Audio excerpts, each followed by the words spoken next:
Primeira carta de Paulo a Timóteo, capítulo 1.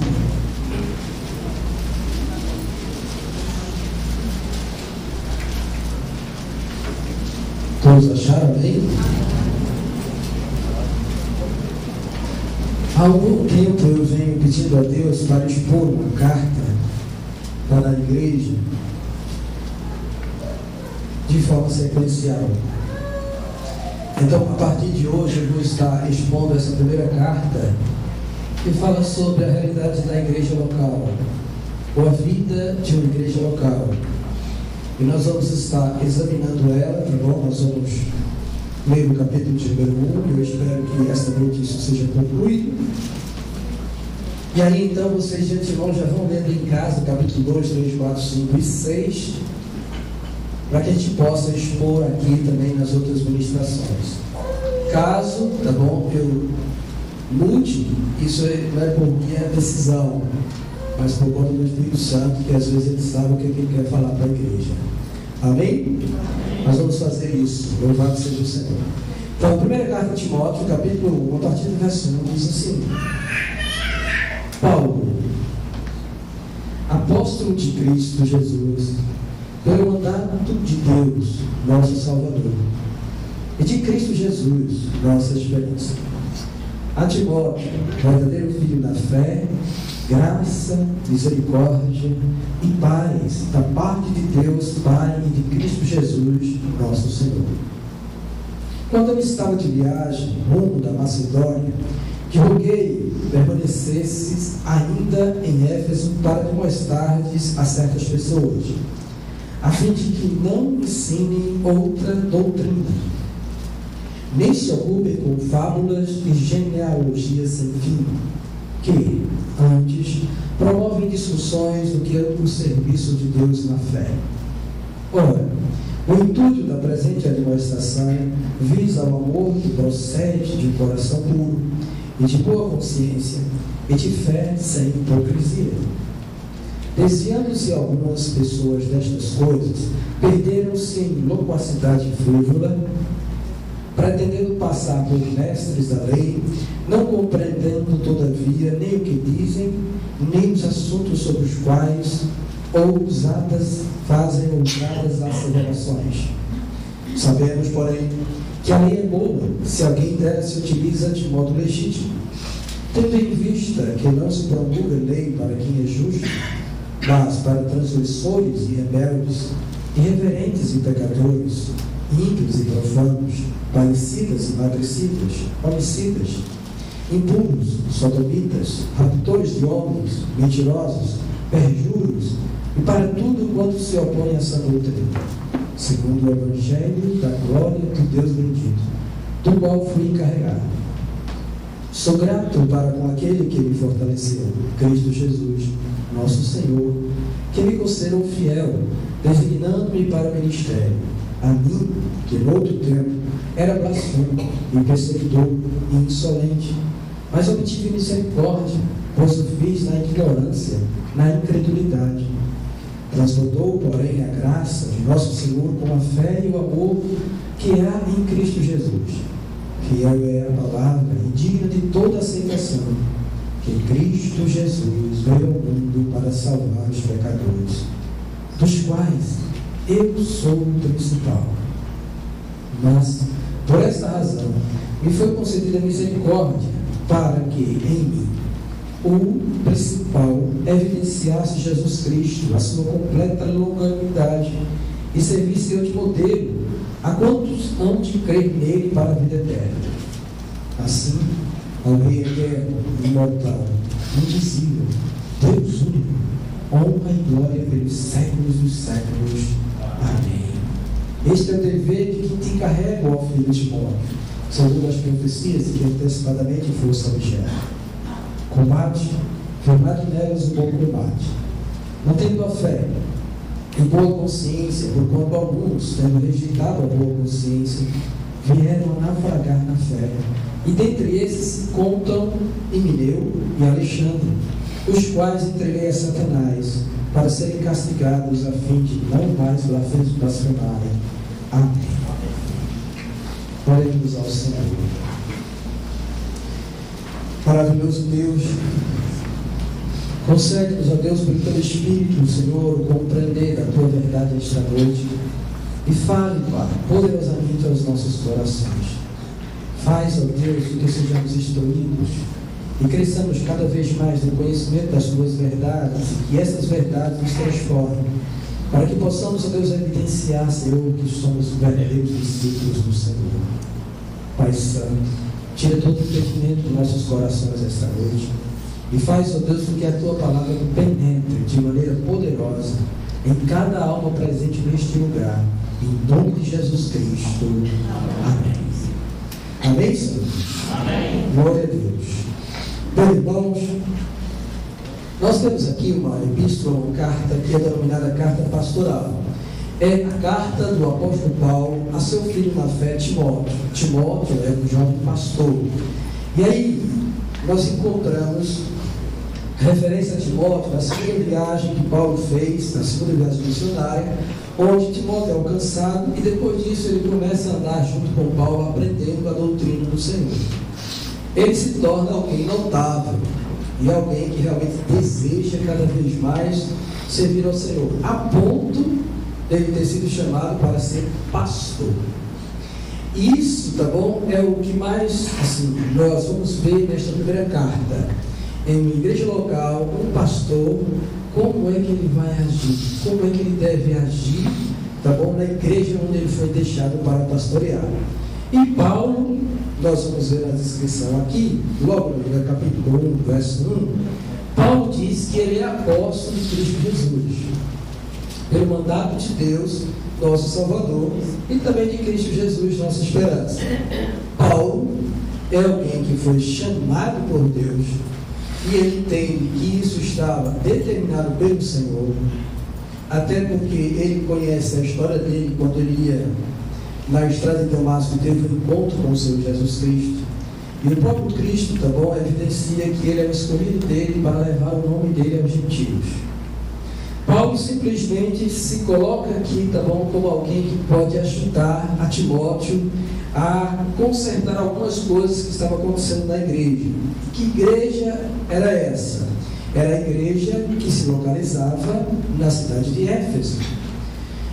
Paulo então discorre em toda essa primeira carta algumas coisas que Timóteo deve fazer para que a igreja caminhe corretamente diante do Senhor. Então ele vê uma realidade disso, tá bom? Pulando para o verso 3, que é onde a gente vai começar mesmo, já se tem o seguinte: Paulo estava para ir para a Macedônia, e aí ele rogou a Timóteo que permanecesse em Éfeso para fazer alguma coisa. Isso quer dizer, tá bom, que Paulo estava solto e não preso. Isso também faz com que a gente pense, porque não há nenhum indício de que Paulo tenha viajado à Macedônia no livro de Atos junto com Timóteo. Então, isso quer dizer que essa carta foi escrita depois da prisão de Paulo em Roma. Logo bem depois, ele sai da prisão, vai rumo à Macedônia, ele estava com Timóteo, pede que ele fique em Éfeso para ele fazer alguma coisa. E o que é pedido para ele fazer? Vamos examinar agora. Olha só, no verso número 3, Paulo pede a Timóteo que fique em Éfeso para admoestar a certas pessoas, a fim de que não ensinem outra doutrina. E também não se ocupe com fábulas ou mitos e genealogias sem fim, que antes promovem discussões do que serviço de Deus na fé.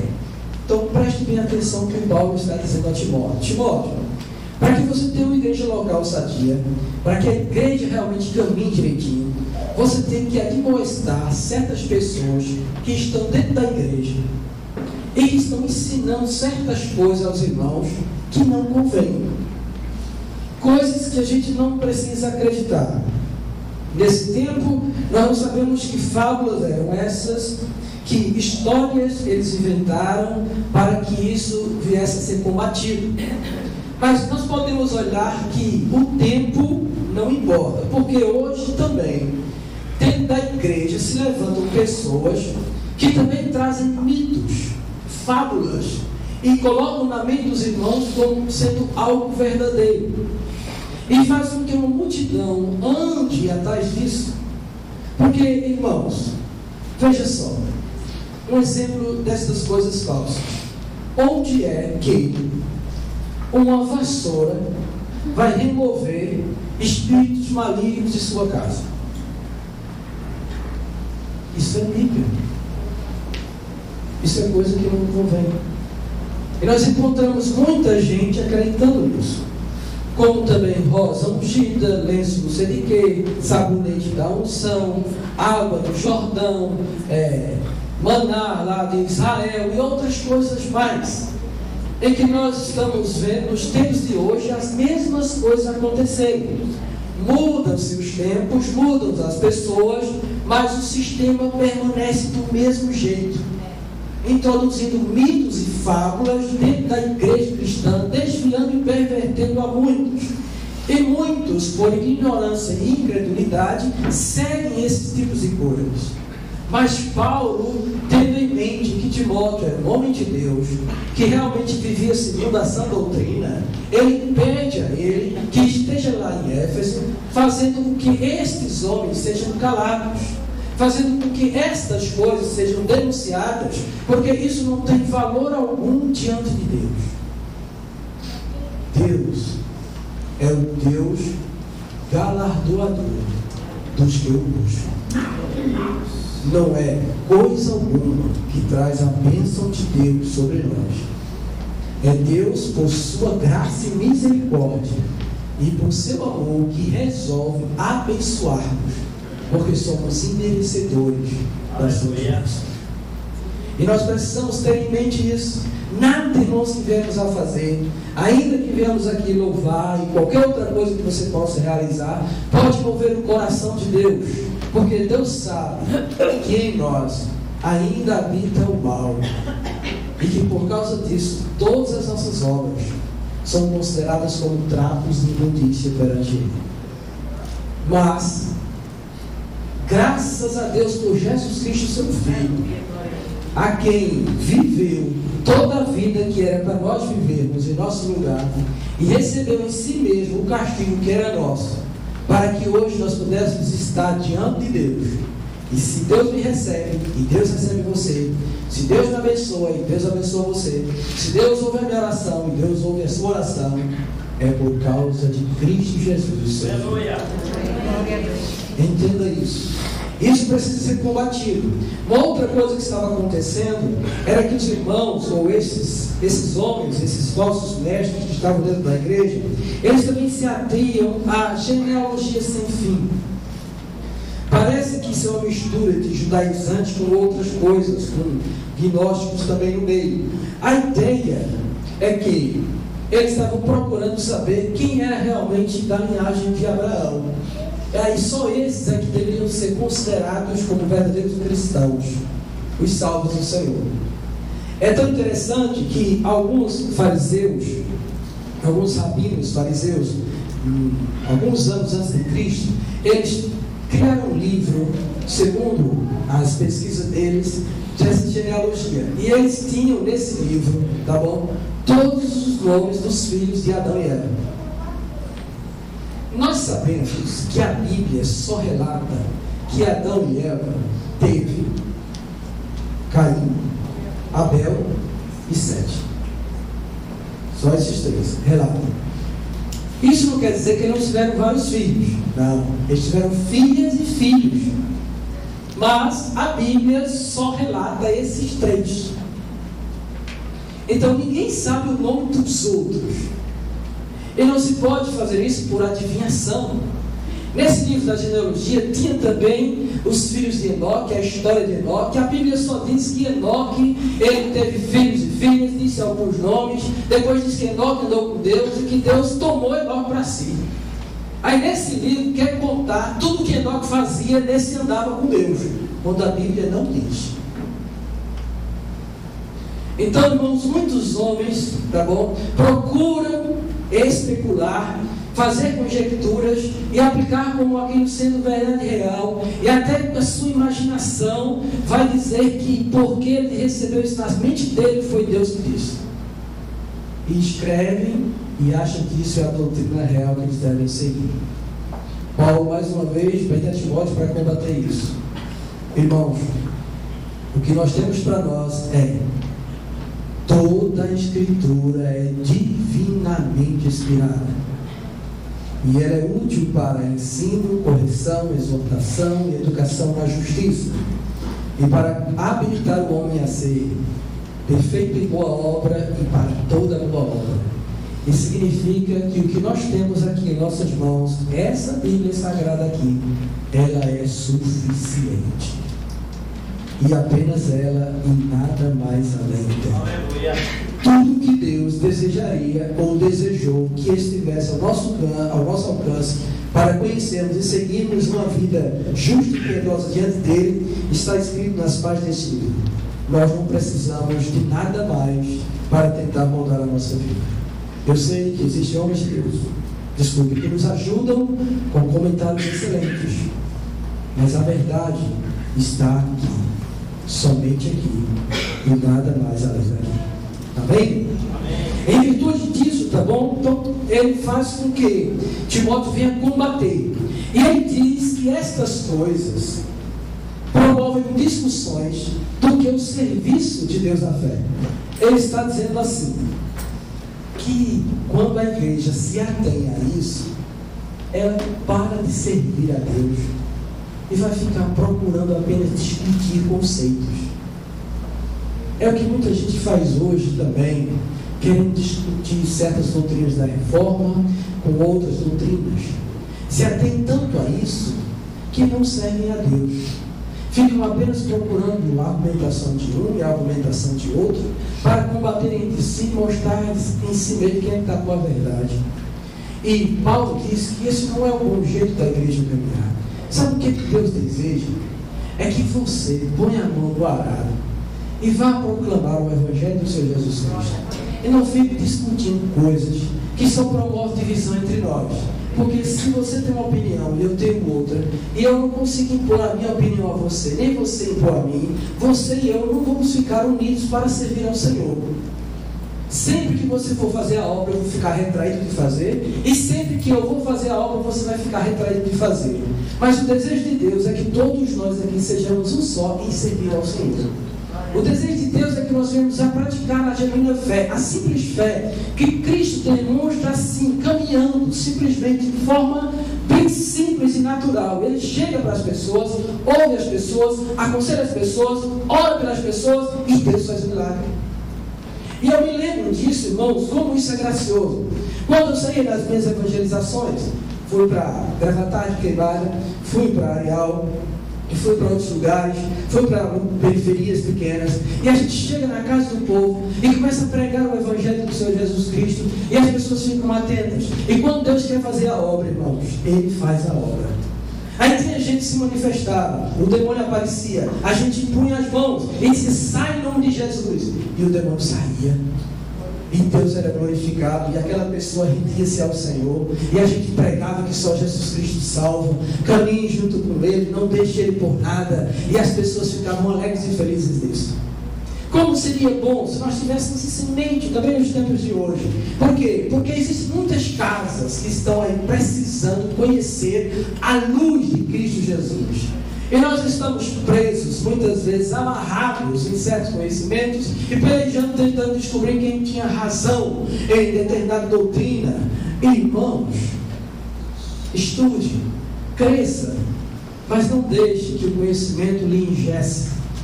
Viva Cristo, viva o Evangelho do Senhor Jesus Cristo. Vá orar pelo necessitado, vá visitar quem está doente, vá vestir quem está sem roupa, vá dar comida a quem tem fome, vá praticar isso, porque isso foi o que Cristo ensinou a cada um de nós. Vá ensinar a palavra com sabedoria, não querendo torcer a mente de ninguém, porque isso não é preciso. Deus é quem convence pelo seu Espírito o homem do pecado, da justiça e do juízo. É Deus que faz, é Deus que volta, é Deus que transforma o coração. Não somos nós, é o Senhor que opera. Ele só deseja encontrar homens e mulheres que têm desejos de dizer às pessoas o que Deus fez por você e como você chegou a esse conhecimento maravilhoso que você tem hoje. Louvado seja o nome do Senhor. Não é? E essas coisas acabam permeando tudo. E às vezes vamos distorcendo como é que nós devemos andar. E olha só, Paulo diz no verso número 5 que o intuito dessa admoestação, disso que Timóteo tem que fazer, visa o amor que procede de um coração puro, de uma boa consciência e de uma fé sem hipocrisia. 3 coisas bem simples e que não é preciso muita coisa a gente saber disso não. Olha só, do amor, da consciência pura e da fé. Apenas isso. Amar, ter boa consciência, que todo mundo sabe o que é, porque você sabe quando está fazendo coisa errada. Todo mundo aqui sabe. Deus não deixa ninguém aqui enganar. Quando você mente, você sabe, sua consciência disso, porque o Espírito Santo trabalha nela e você sabe. Quando você está negligente, também você sabe. Quando você está preguiçoso, também você sabe. Quando você não lê a palavra, isso é cobrar de você, você sabe. Quando você não ora, você sabe. Você sabe até quando sua oração é fria, gelada e não sai do coração, você sabe. Você sabe quando você não agradece a Deus, você sabe quando você é ingrato, você sabe quando você é cobiçoso, você sabe quando você é invejoso, você sabe quando você desejaria que alguém tropeçasse ou alguém sofresse alguma coisa porque fez de você. Você sabe. Você sabe. Agora você vai ficar do mesmo jeito? Ou você vai desejar ser transformado, ou deixar-se transformar pelo Espírito Santo do Senhor? O quanto de vocês vão desejar ser melhor, viver o amor, a boa consciência e a fé?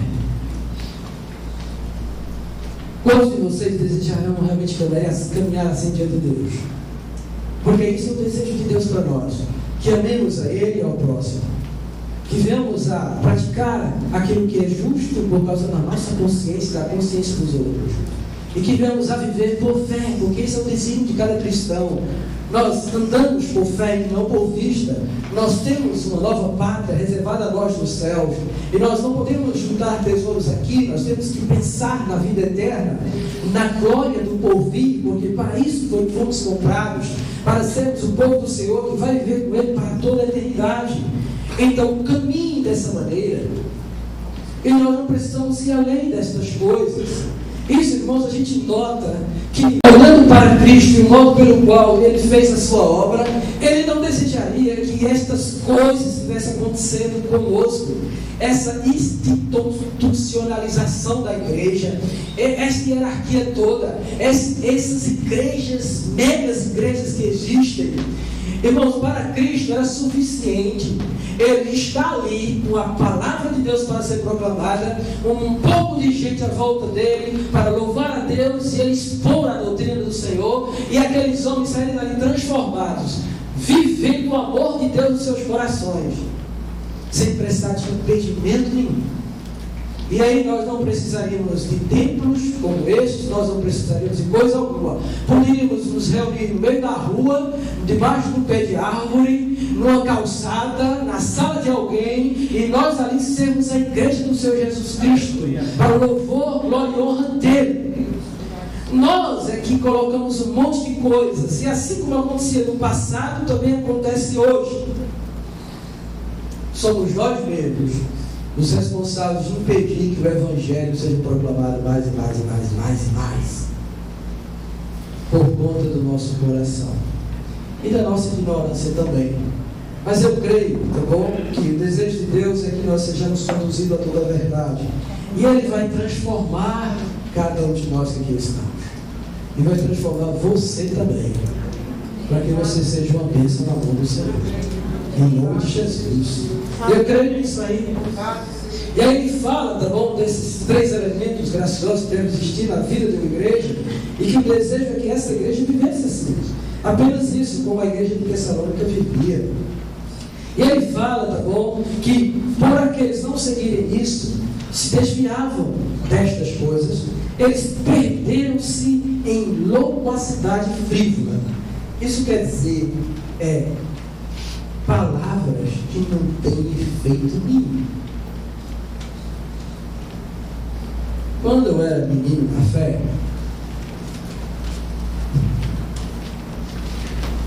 Eu vivi esse negócio. Tá bom? Como você ia ao culto em uma determinada igreja e a pessoa que está lá, em vez de instruir você na doutrina, para que você fosse transformado, apenas diz que você é um vencedor. Diga aleluia. Aí, você é um vencedor. Diga aleluia. Você é um vencedor. Diga aleluia. E passa 15 minutos só dizendo que você é vencedor. Diga aleluia. E não instrui nada. Você vai sair dali só com a cabeça dizendo: eu sou vencedor. Aleluia. Aí quando chega lá fora, tem a batalha para enfrentar, mas eu sou vencedor. Aleluia. E você não vê mudança de nada. Não acontece novidade nenhuma. Vocês entendem o que é isso? Isso são coisas que não sustentam ninguém. Entende? Toda doutrina centrada no homem não sustenta o homem do jeito que a genuína fé sustenta. Tudo que o homem ensina como passos para isso ou passos para aquilo não serve de coisa alguma, porque foi feita pelo homem. Mas todo aquele que se alimenta de Jesus Cristo, todo aquele que guarda a palavra fiel que sai da boca do nosso Deus, esse sim permanece firme.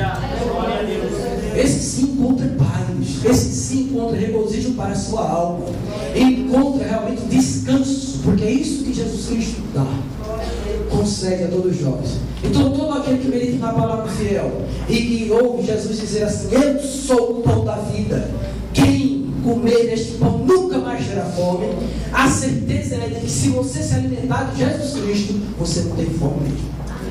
Você é saciado, a sua alma é saciada, porque você está se alimentando do verdadeiro pão vivo que desceu do céu. Esta é a realidade que nós temos, irmãos. Mas eles se desviam da fé e começam a inventar uma coisa e começam a inventar outra. Aí inventa uma porta não sei de quem, passa debaixo do manto da salvação, passa não sei de quê, no tapete da prosperidade, e uma coisa atrás da outra, tentando atrair multidões para o nada, o vazio, porque vai permanecer do mesmo jeito, porque é doutrina de homem e não de Deus. Lembre-se dessas coisas. E aí eles fazem isso, tá bom? Pretendendo se passar por mestres da lei, não compreendendo todavia nem o que dizem, nem os assuntos sobre os quais fazem ousadas asseverações. Não tem gente que parece que quer ser o tal e na verdade não fala coisa alguma. Eu já vi pessoas tentarem dizer alguma coisa a respeito da palavra de Deus, dar um circo bem grande e acaba caindo no próprio laço que diz, que nem sabe o que diz, se contradizendo a si mesmo. Então estes homens também, eles tentavam ser mestres da lei, ensinando alguma coisa, todavia desviavam o povo do verdadeiro propósito da lei. E aí nós temos que pela palavra, a lei tem pelo menos 3 propósitos. O primeiro propósito é de punição. E aí quando a gente se sente confrontado pela lei, nós sabemos que vamos ser punidos e precisamos nos arrepender do que cometemos de errado pela lei. Nesse ponto, a lei nos conduz como aio a Cristo, para não sermos condenados pela lei. Esse é o primeiro ponto da lei. O outro ponto da lei é fazer com que os ímpios sejam refreados de mergulharem mais e mais no mal. Por isso nós precisamos declarar os mandamentos de Deus contra certas coisas que existem no mundo, para que o mundo, embora não siga a Cristo, mas saiba que Deus tem um mandamento contra o que ele pratica, ele retroceda, seja refreado de executar e ver aquele mal. O que é que eu quero dizer com isso? Que a gente tem que dizer, como Paulo vai dizer aqui, tá bom? Que matar é pecado, que dizer o rapaz não é pecado, que homossexualidade é pecado, tudo isso é pecado, e em outras coisas são pecados, e é mandamento de Deus. Se é mandamento de Deus, eles querendo aceitar ou não, a consciência deles vai pesar, sabendo que Deus é contrário à vontade deles e à vida do que eles praticam. Mas nós precisamos evidenciar a lei do Senhor. Entende? Adultério é pecado, matar é pecado, roubar é pecado, cobiçar as coisas outras é pecado. Nós temos que declarar isso, porque isso é outro propósito da lei. refrear o mal na vida dos ímpios. E o terceiro propósito é estabelecer para nós, os cristãos, qual é a vontade de Deus. Porque a lei também evidencia a vontade do Senhor. Desse modo, o Evangelho não se contrapõe à lei. A lei não salva, o Evangelho salva. Mas o Evangelho não é contrário à lei.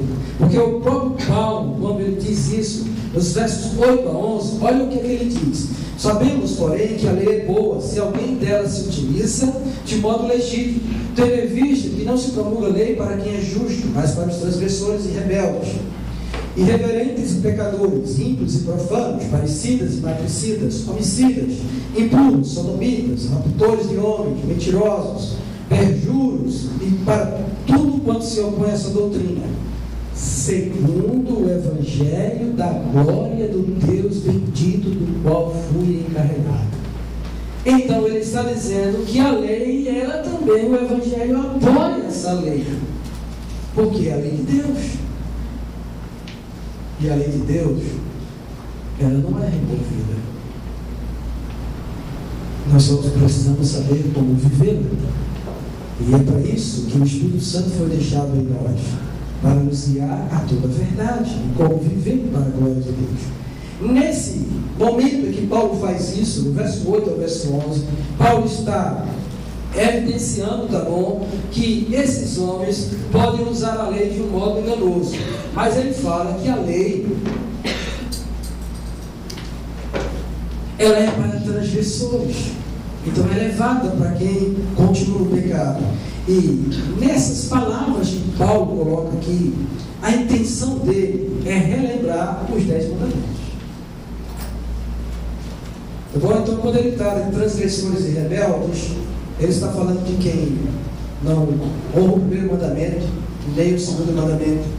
Irreverentes é que não guarda o nome do Senhor, nem naquele tempo guarda dos sábios pecadores.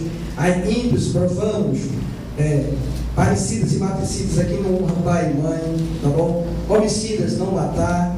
Mentirosos, não dizer falso testemunho. Perjuros, raptores de homens. Aí impuros tem a ver com não adulterarás, tá bom? Sodomitas homossexuais, tá bom? Homem que se deita com homem é pecado, isso é condenado diante de Deus, tá? Todas estas coisas envolvem a lei do Senhor. Ele faz um paralelo colocando tudo isso para que de modo destruísse a igreja, para que a igreja não caminhasse desta forma, nem deixasse que estes homens pervertessem. Por quê? Porque a ideia na época é de que a carne é fraca ou má, então eu posso pecar com a carne, mas o meu espírito no final vai ser salvo para a glória de Deus. E não é isso que nós pregamos, nem que Cristo prega. Aí olha só, depois que ele fala sobre isso, ele vai e coloca o testemunho dele, o apóstolo Paulo. Paulo, ele se coloca como exemplo do que deve acontecer com alguém que conhece o Evangelho do Senhor Jesus Cristo, que foi alcançado por Deus. Então ele mostra sua gratidão dizendo assim: sou grato para com aquele que me fortaleceu, Cristo Jesus nosso Senhor, que me considerou fiel, designando-me para o ministério.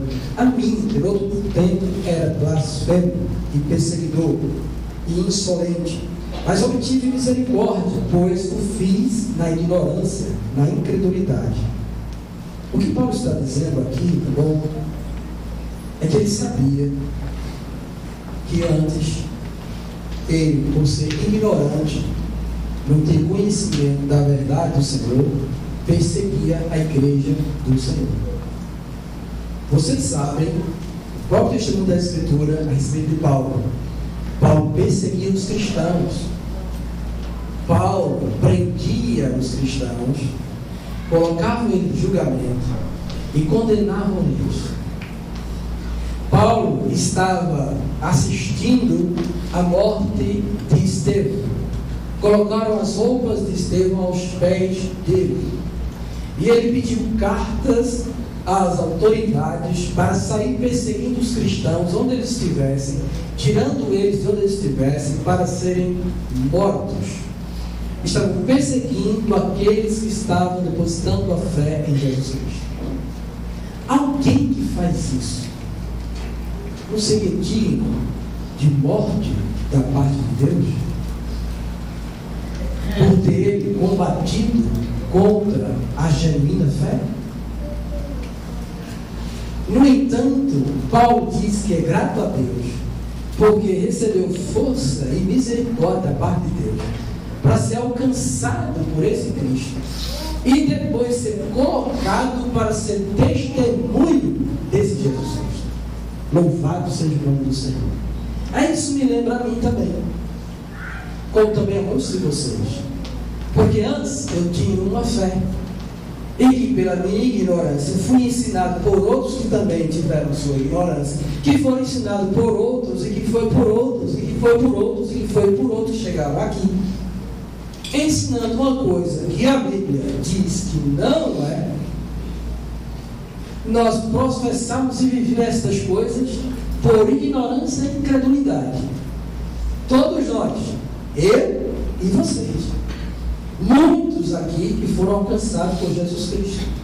E pode ser que tenha gente no nosso meio que ainda ande assim, porque eu também tenho uma parentela enorme que também anda assim, na ignorância, porque não examina as Escrituras, então não chegou também a luz do Espírito Santo para iluminá-los quanto àquilo. Porque eu também li as Escrituras, eu também li a Bíblia Sagrada, no entanto, permanecia do mesmo jeito. Até que, por graça e misericórdia do Senhor, Ele resolveu me dar nova vida e fez-me compreender a verdade do Evangelho. Glória a Deus. E aí então, eu que andava como menino, passei agora a ser homem, deixei as coisas do menino para trás e resolvi seguir a genuína fé, a fé que verdadeiramente salva. Louvado seja o nome do Senhor. Né? Então Paulo também fez isso na ignorância, quando não conhecia realmente quem era Jesus Cristo, mas agora ele viu o quanto esta graça transbordou sobre a vida dele, a ponto de ele dar o seguinte testemunho: fiel é esta palavra e digno de toda aceitação, que Cristo Jesus veio ao mundo para salvar os pecadores, dos quais eu sou o principal. Aleluia. Ele está dizendo que ele é salvo por Jesus Cristo. Ele está agradecendo a Deus, porque Jesus veio, encarnou e deu a sua vida para salvar ele, como também a todos nós. Quem salva é Jesus.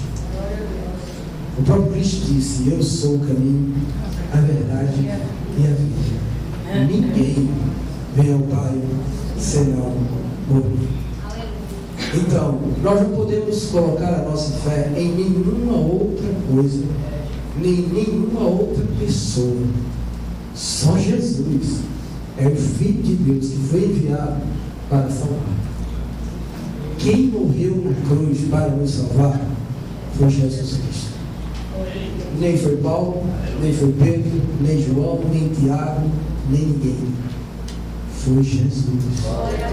Apenas Jesus. Aleluia. Bendito seja Deus por isso.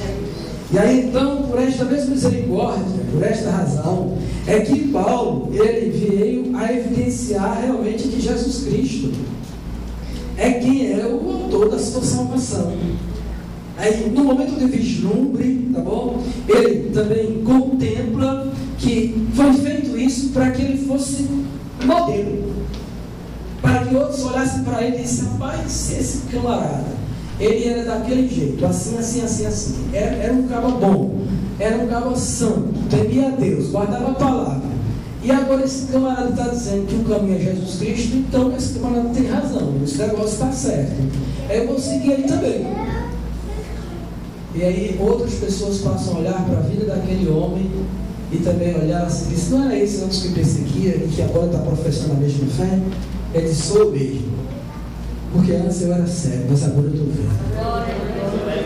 Antes eu andava na ignorância, mas agora o Espírito Santo me iluminou e o caminho realmente, na verdade, louvado seja o nome do Senhor.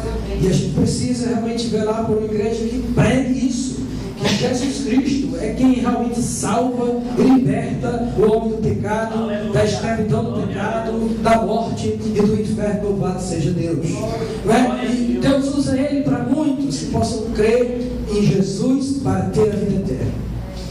Aí ele dá uma explosão de gratidão diante de Deus e fala no versículo número 17: ao Rei eterno, imortal, invisível, Deus único, honra e glória pelos séculos dos séculos. Amém. E isso acontece, irmão, vocês talvez já tenham passado por esse momento. É quando a gente está meditando na palavra de Deus e essa palavra penetra tão forte no nosso coração que a gente é quebrantado por ela. A vontade que a gente tem de dar glória a Deus, de exaltar a Deus, dizer a Deus.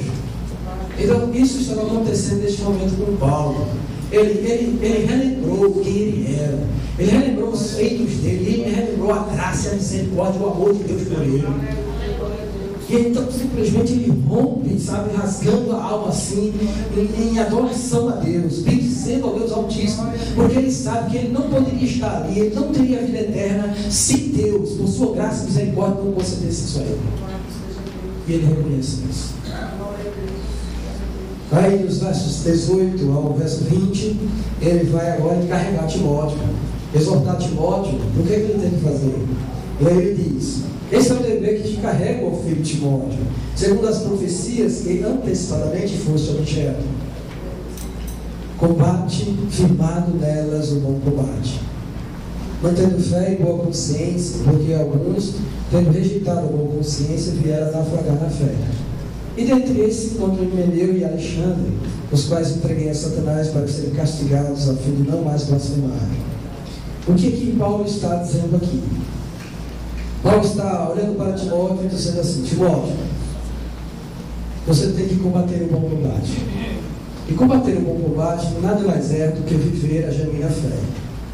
É isso. Ele vai ter que fazer isso. E ele relembra ele das promessas ou profecias que foram ditas a seu respeito, que ele seria um pastor do Senhor, o chamado dele. Isso é imprescindível para quem realmente deseja estar à frente de uma igreja e quem deseja estar exortando o povo. Ele tem que olhar para o chamado. Ontem à noite, no nosso estudo para os casais, eu estou te mostrando aqui como é viver o casamento para a glória de Deus. E na palestra anterior, na mensagem anterior, eu falei que o que mantém, depois que nós estamos casados, o que mantém nós juntos, não é o amor, não é o sentimento que a gente tem de um para com o outro, não, mas é a aliança, o pacto, o compromisso que nós assumimos diante de Deus é que nos mantém juntos para sermos um só. Nós olhamos para o casamento como um pacto, uma aliança feita diante de Deus. E por causa desse pacto que nós fazemos diante de Deus, é que nós mantemos firme a nossa caminhada até que a morte nos separe. E a gente que é casado há um bom tempo, a gente sabe disso. Porque enquanto a gente é novo, tem aquela coisa sentimental toda que nos une, mal a gente pensa em Deus a respeito disso. Quando vai se casar, a gente pensa mais no casamento do que em Deus, e que realmente Deus representa para nós em nosso casamento. Então a gente cria toda uma expectativa no outro, na pessoa. Só que quando a gente vai convivendo com a pessoa, a gente descobre que essa pessoa que eu estou casado é um pecador, é uma pecadora, e que ela está casando com um pecador também. Nenhum dos dois é perfeito. Então vai começar o ruge-ruge. Vai começar o ruge-ruge. E nesse ruge-ruge a gente vai ficando insatisfeito com algumas coisas. E se não fosse a aliança, nós já tínhamos desaparecido. Mas a aliança é forte para nos manter assim. E aí, por causa dessa aliança, a graça de Deus derramada sobre a vida dos casais, quando realmente eles percebem que Deus deve ser o centro do casamento e que o casamento foi feito para a glória de Deus, é tanto que o casamento não é eterno, o casamento é para este tempo. Não se casa no porvir, não existe casamento lá. foi feito para aqui e agora, e para glorificar a Deus e representar a aliança entre Cristo e sua noiva, a igreja. Então, a gente pensando sobre isso, a gente mantém-nos firmes. E aí, realmente, nós, por causa dessa aliança de Deus junto conosco, nós começamos a tratar o outro de maneira diferente. Paulo está relembrando a Timóteo: você tem que lembrar a profecia que foi dada a você, que não veio da parte de homem, veio da parte de Deus. Quem te escolheu foi Deus.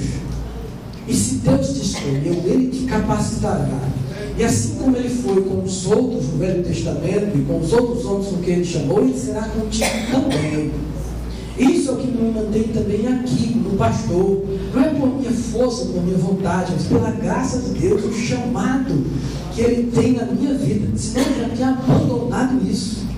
Preferia trabalhar em outra coisa do que estar sendo um pastor do Senhor, mas por causa do chamado, da graça de Deus, da magnitude que isso representa na vida de alguém que foi escolhido para Deus por isso, é que nós permanecemos firmes, labutando até o fim, lidando com todo tipo de coisa que aparece na vida ministerial, mas desejando honrar a Deus e manter firme na fé, combatendo o bom combate, louvado seja Deus.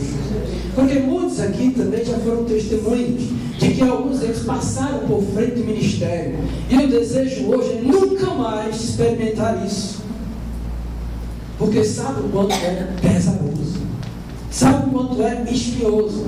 Mas aí Paulo, sabe, de antemão, exorta Timóteo: eu te carrego disso, mediante as profecias, mediante o que foi dito a seu respeito pelo próprio Deus, pela boca de outros homens e pela imposição deles também. Fica firme, combate o bom combate, porque se você deixar isso, você vai naufragar na fé, e não é isso que Ele deseja. E aí ele diz que ele deve fazer isso mantendo fé e boa consciência, por quando alguns, sendo rejeitados a boa consciência, vieram naufragar na fé. Irmãos, a melhor coisa que tem é ter boa consciência, porque você sabe que Deus é por você. Glória a Deus. Pode o mundo todo ser contra, mas se você estiver correto diante de Deus, Deus é por você. Glória a Deus. Glória a Deus. Não tem nada melhor que isso. Ter a boa consciência para com Deus faz com que Deus seja por você. Isso é gracioso demais. Isso faz com que eu possa dormir em paz. Louvado seja Deus. E aí ele conta alguns exemplos de duas pessoas que abandonaram essa fé e decidiram seguir por caminho errado. Ele fala de Mineu e de Alexandre. Alguns comentaristas querem dizer que Alexandre era o latoeiro, mas não é, tá bom? Esse tempo ainda não havia chegado, o latoeiro foi já no final da morte de Paulo. E o que ele diz aqui a respeito desses dois é que ele mesmo entregou a Satanás para serem castigados a fim de não mais blasfemar. Essa expressão, entregar a Satanás, o sentido dela é a mesma que acontece em 1 Coríntios capítulo 5, quando o homem comete incesto com a sua madrasta. Tá? Então, isso é pecado diante do Senhor. A igreja viu isso e não disse nada. Paulo exortou que essa pessoa que fez isso fosse entregue a Satanás. E no final do capítulo 5 ele diz o significado dessa expressão, entregar a Satanás. Entregar a Satanás é excomunhão, é tirar ele do rol de membros da igreja. Essa pessoa não fará mais parte da igreja do Senhor Jesus Cristo. Simplesmente isso. É excluída do rol de membros da igreja do Senhor Jesus. Hoje, se a gente falar alguma coisa dessa natureza, é capaz de a gente ser surrado. Só que a Bíblia está dizendo que isso é para ser feito com aqueles que não andam legitimamente na fé. Então, se vocês, qualquer um de vocês aqui, diz que crê em Jesus, que é crente no Senhor, e vocês estão andando no pecado, Se eu souber, você vai ser excomungado se você não se arrepender e não se consertar. Vocês entenderam isso? Amém? Amém. Então vocês já estão cientes disso. Mas não posso fazer isso não, que é a igreja do Senhor Jesus Cristo. Não, eu posso como ministro do Senhor. E mais ainda, Cristo vai fazer, porque se você permanecer do mesmo jeito, aí você vai receber o juízo dele, diretamente do céu. E aí o Senhor diz, a carta aos Hebreus, que dura coisa é cair na mão do Deus vivo. Olha, nós somos oprimidos por muitas coisas e somos salvos por Deus. Mas se Deus for contra nós, não tem ninguém que nos salve. Ninguém. Então vigiemos. Vamos andar no amor, na boa consciência e na fé. Quando errarmos, vamos pedir perdão.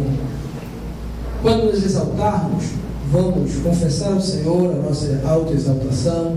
Vamos pedir a Deus que nos dê mansidão. Vamos ser gente humilde. Vamos ser gente simples. Não vamos nos gabar do que nós temos, porque tudo veio da parte de Deus para nós. Se Ele quiser, com um sopro só, Ele manda tudo embora. E a gente fica sem nada. Vamos ser gratos a Deus pelo ir e vir, pelo caminhar, pela saúde que nós temos, porque se Ele permitir enfermidades em nós, todo mundo aqui se acaba. E ninguém realmente fica de pé, se não for mediante a sua graça e a sua misericórdia. Então que a gente possa prosseguir desta maneira. Vamos orar por isso. Vamos ficar de pé.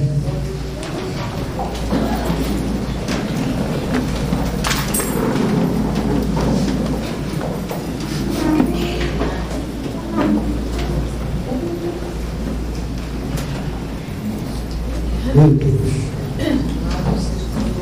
Se a gente seguir assim, tá bom? Domingo que vem é o capítulo 2.